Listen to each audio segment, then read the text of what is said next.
ดอกบักแห้ง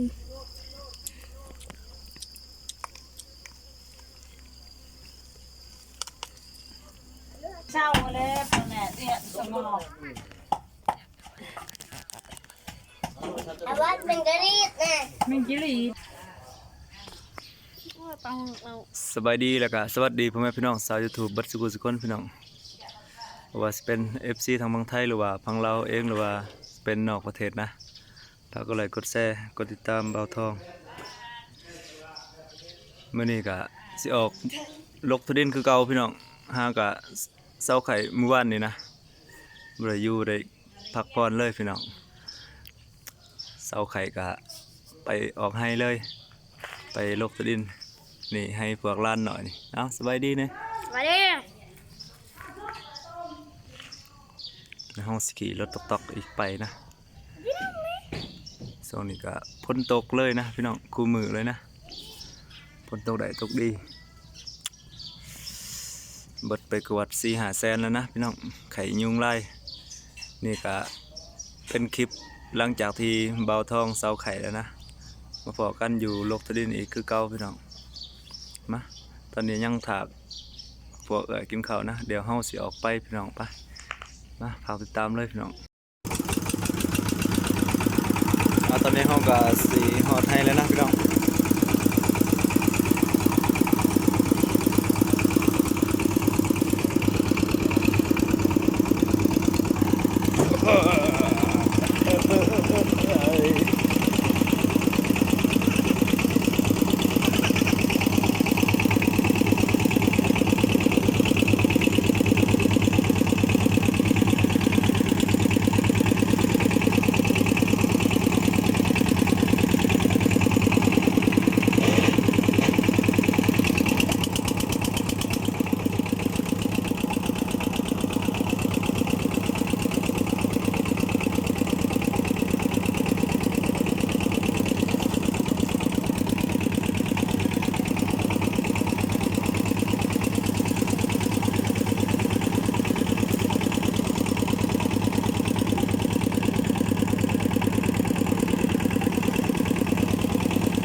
เอา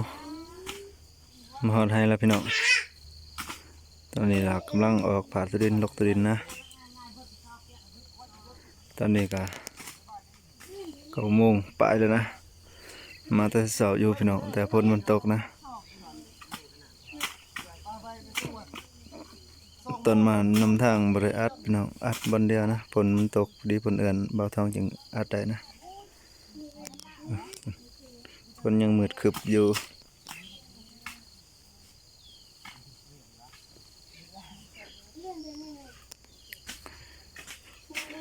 นี่เบาทองกะเขาให้ลกนะมื้อนี้นะให้มาเบิ่งเล็กหน่อยนี่ มั่งแล้ว มื้อนี้นะมาต้ม นั่นแม่ กระโพดสาลีนะให้เอาไปเฮ็ดเวียกกินนะพี่น้อง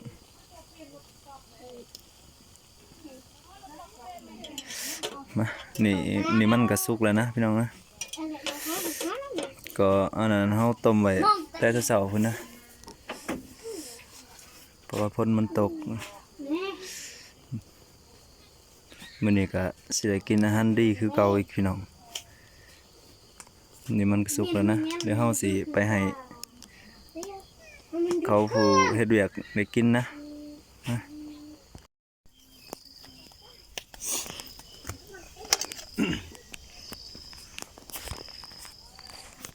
นะพี่น้องไอ้น้องเฮาก็บ่ให้เบาทองลกดินนะให้แบบมาพาไว้ไกลนะอยู่แต่งกินนะนั่งไปเอาผ้านั่นอาหารบนรถนะลิมิตมันไม่เข้านะ ว้าย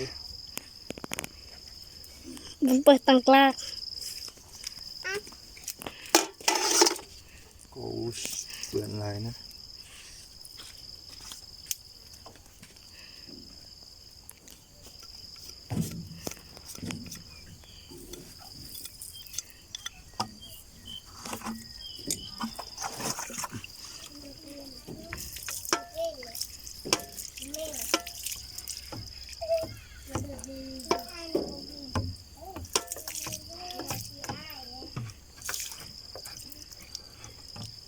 ผ้าก็เปื้อนนะพี่น้อง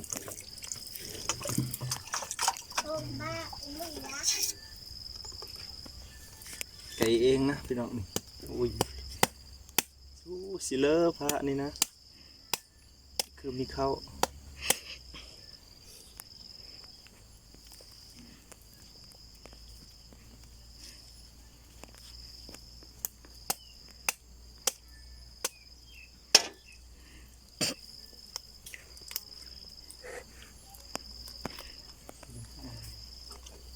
ดอกบักแห้ง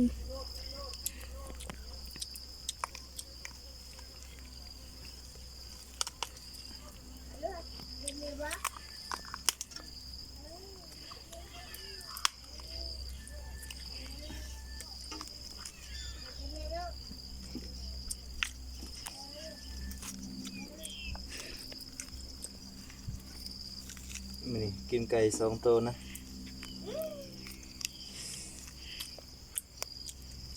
บริเขาผู้ขึ้นปลากับพี่น้องสองนี่ยังค่าเฮ็ดเวียกอยู่แล้วเวียกพุ่นนะพี่น้องยังสิขึ้นนะ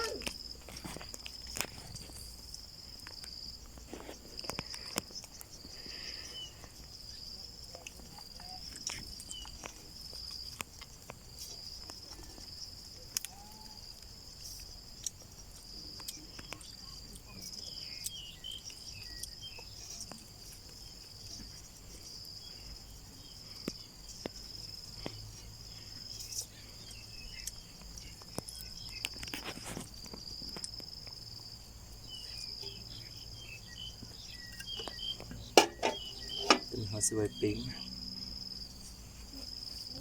คนละรถ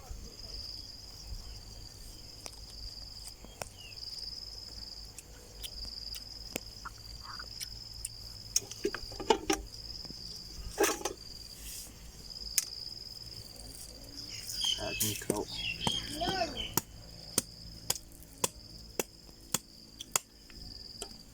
เดินนู่น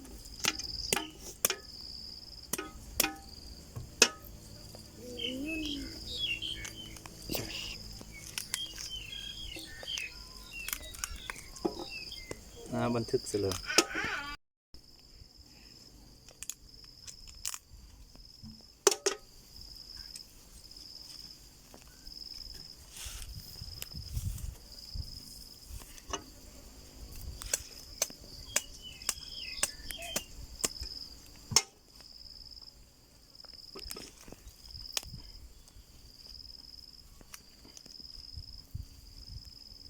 เขาให้เบาท้องเฮ็ดเวียกเบาๆนะพี่น้องสองเฮ็ดเวียกหนักย่านไข่ยุ่งสิขึ้นอีกนะพี่น้อง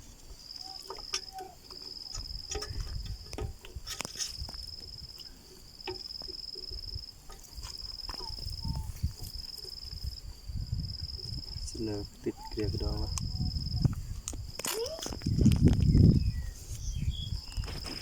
เนี่ยเลย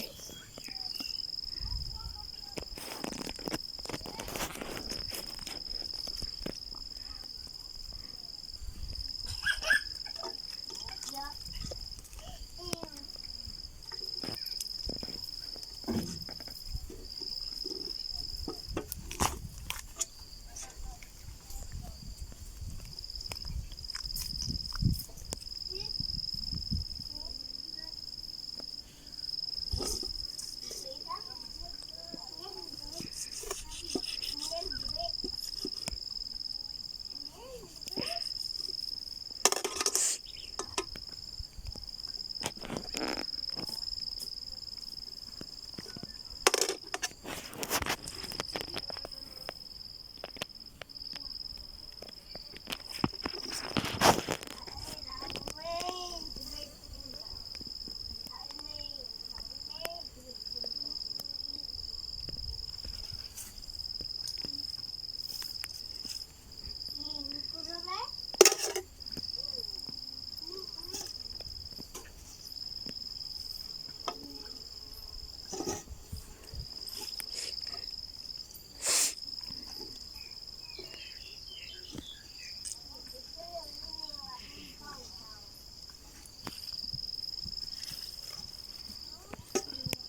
ก็สีมาล้างแล้วนะพี่น้อง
เอาไปไว้แล้ว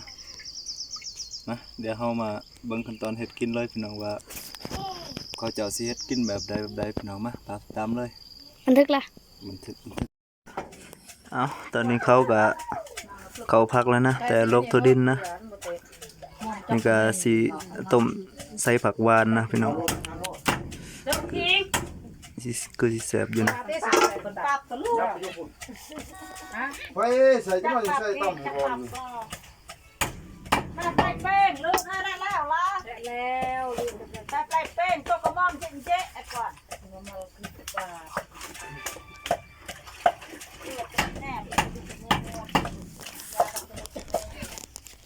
จะเมียนวดจะออก ย่าแล้วแหละตกลงได้มาดีเรื่องเร็วนะขโมยบาปสปวดเอ้ย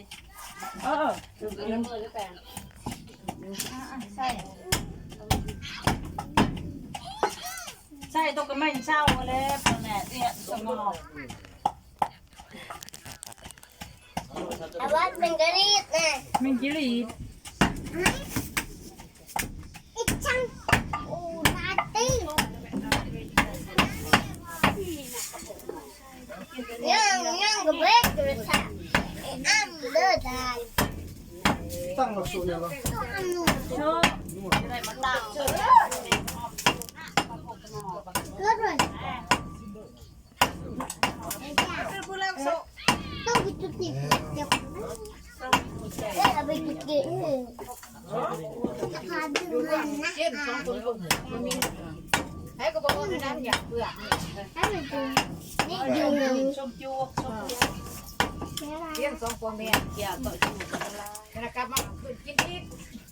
ดูเนาะ มามีเล็กน้อยสักเรื่องรอ พี่น้องก่อนสิกินข้าวนะสมก่อนพี่น้องนี่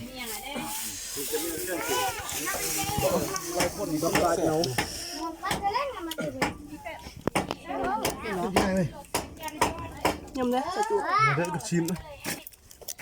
ช่างให้กินมะเขือดูว้า จะเรื่องการปรุง กินเยอะมะเขือเนื้อเยอะหน่อยนี้ อีมันจะได้ปรุงเนี่ยแล้วปรุงนะโอ้ได้ปรุงเลยกุ้งเลยตับดูยาว ไก่กูกินเป็น ไก่อยู่น้ อะไรหอมเจียว มือเดือนในกล่อง เอา เปียกไปเลยตัวอ่อนจะปวดจะปรุงเลยเว้ยปรุงกับจับแล้ว พอเลย เป็น ำกันละ นี่ก็ไม่ได้เห็นไหม มันเอาปวดเด้ ตัวน้ำไหลแล้วก็ ยำบื้อน่ะ จอกจานแบ่งอ่อน ก็คือโต ยุ่งก็สีเขียว สมปองกับสุเกียบเบ็ดซื้อ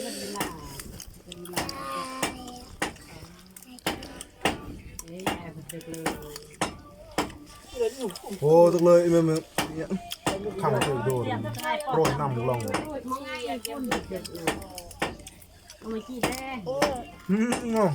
พี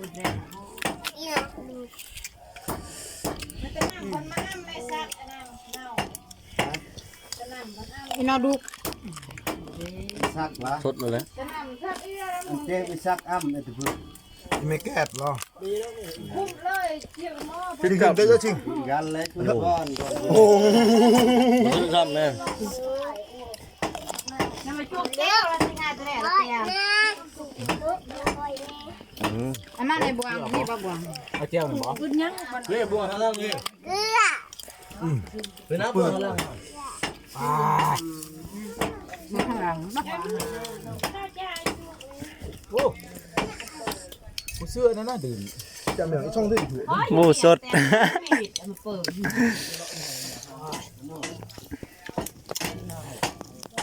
เม็ดอะไร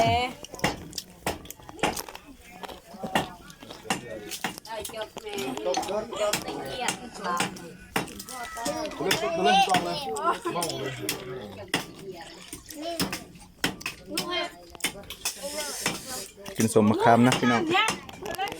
นี่นะพวกมันก็ไก่อยู่ไก่จานเจียวนะเผือเจียวนะเอาโออิ่มนะพี่น้องนี่ห้องกับสิทากินข้าวเองนะเราก็ยังทับไก่อยู่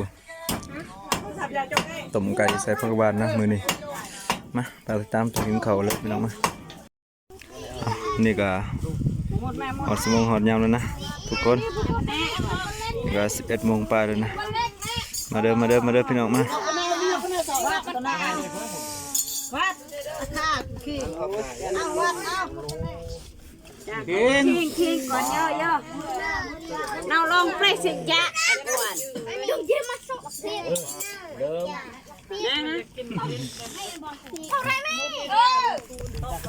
ื่อออกชื่อเดียงจะชื่อแล้วออก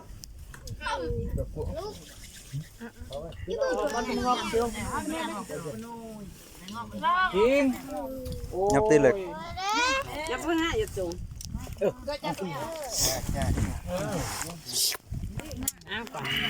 เนื้อขวง นี่อะไรสาวเด้อ มาเด้อพี่น้องเด้อ ไม่แม่ตะมาฮะ ได้เป็นชาวเป็นนางชาวเดียว อ่ะเนี่ย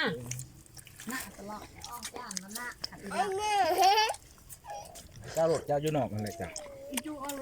โบ้หรือมือจานมือหน้าโน่นหรอไว้ครึบวะ มองเด้อวะวัดยังโปยง เมื่อ มา คิง แตงกวนอีเนาะจ้าหิมพร้อมตัวบางเตื้อง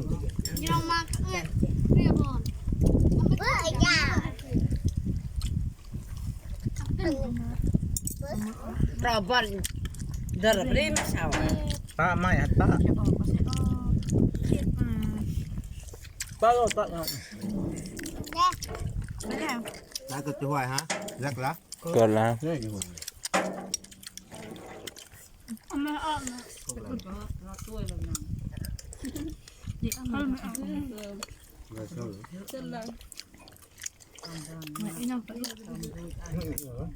พอพระเจ้าออกมาที โตได้เลยดูเรื่องดูหน้ามุสลิมรักเว้ย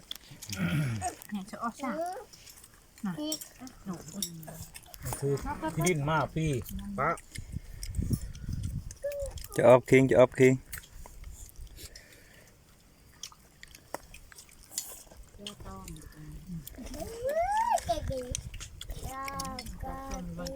จะตอนนี้มั้งคุณจ่ายมาแล้ว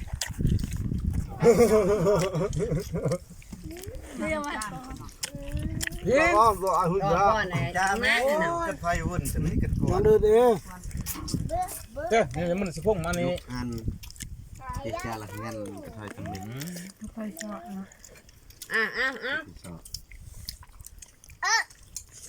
วัดฟังก่อนละ ไปวัดเหรอ มาเลย น่าสร้าง อีกช่องคือดูวัดมัน อยู่ หัว เกิดไก่เกิด เนี่ยมาอีกช่อง ให้วันละเสีย หยอกหน้าทิ้ง เดินออกได้ เอาเลยออกเดี๋ยวเลย ปุ๊บช่อง ออกได้ น้องอุ้มบ่เจียมนั่นน่ะ นี่ออกได้ไงค่ะ ไปเดาแล้ว บ๊ายบาย ข้างนอกแปลละ มึงจะ มองมาเลย อันนั้น มา แล้วมันจะไหนดูไฟออกมาเบิ่มอีก เรียกเลยจ้า เรื่องที่ว่าจะไป เรียนแล้ว ก็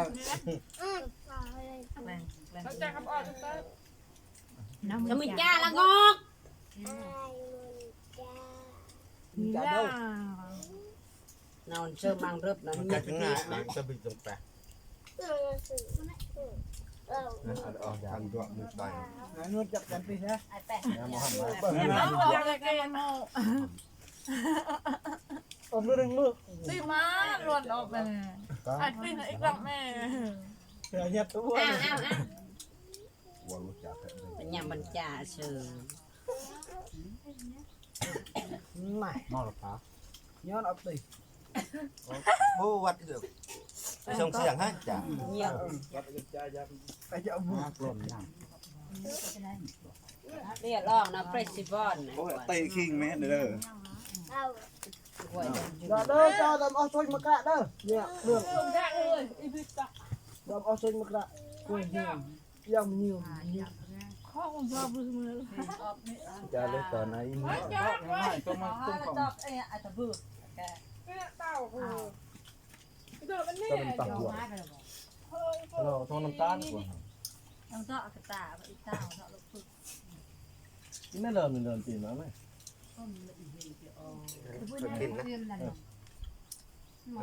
จ้าละ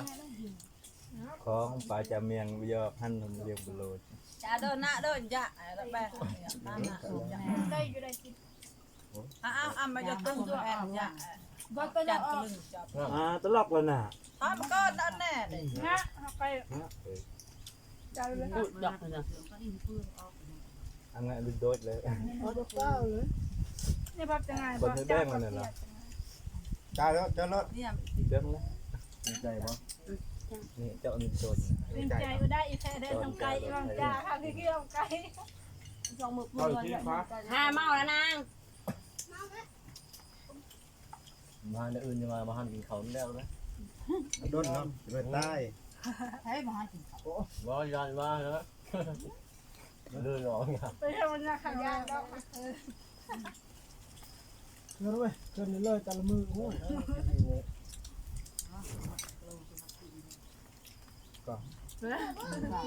ใช่ของเสือสีขาว กินปลากระตึ้งเนาะ เวลาจากก็ได้มา แต่ใครรู้ใช่ น่ะออกเหอะ โอ้ก็เลยรู้นะยัง จะได้เดินจับเขาอยู่กับ ร้อง ออกง่ายเดิน แอนเอาไปซื้อมาจะลง ออกไปนะ ปเต็มจิบก้อยอีกแท้เว้ย นี่จักแม่ ผมมัน ตัวแล้ว แน่ มองเลยมองเกินพอดีพอแห้งแล้วเกินมองเลย นั่งพอแล้ว โอ้ย พวงให้มันพวงกู ก็ เก่า ครับ อ่ะก็เขาพอแห้ง มันกินได้เดี๋ยวมันพวงเด้อ ปลาพระมัน อาจจะ นี่เศร้าแล้วบางเรื่องเป็นกัน ความตะมาจำเลยมาเต้าเลยมาเป็นพวกไอ้มันตะมา มันต้องชื่อว่าความ ก่อนก่อนไอ้จ้าโดดอีจ้าล่ะ ยากี ง่ายไปตักตก ไปโดดยมหอมตอน ยาทำไปขนม กลอมมือจับกลอมเหรอ ตุก จ้าจ้าพระโตมันควรจับกลอม ตาสะดาเบี้ยง่ายได้ต้มมาหัวได้ แล้วด่าได้แปะเดี๋ยวก็ด่าตัวแล้วจะรวยก็รับไปอ่านไอ้พูดทางดื้อมากจังเลยจักดื้อขนมมือก็ได้งาแม่ไอ้ละมองมาทำวันงานเรียนปาโพโตบุญตะซาละแพะ เนี่ยเบิ่งจับประสาทมื้อหน้า แล้วไปเนี่ยต้มเจาะนวลหมด10 โมงนี้ ตอนนั้นก็มื้อต้องรอบอันนั้นมื้อต้องรอบ สเปคมันจีนมาเลยนะ จับเข้าหันถึงเด้อเฮ็ดเวียก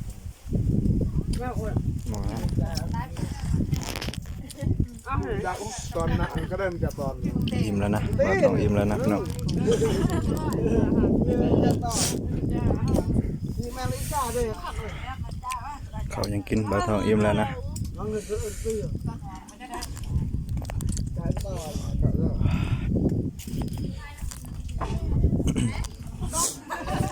กินน้ำนะคลิปนี้ก็สิขอโจะสำนี้นะพบกันใหม่ใน EP ต่อไปนะขอโจะพี่น้องบ๊ายบายฝากกดไลค์กดแชร์กดติดตามพี่น้อง